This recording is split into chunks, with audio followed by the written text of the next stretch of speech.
About some pretty cool little steak knives to sharpen. A couple of them got rounded tips. Look at that. Got a bad tip on it.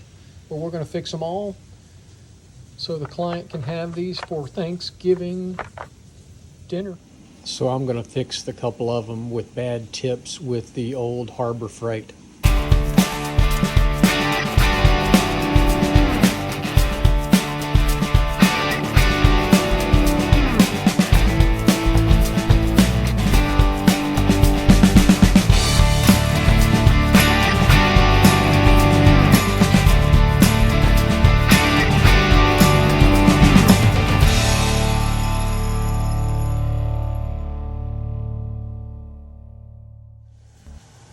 So the steak knives are all razor sharp now and are ready for dinner.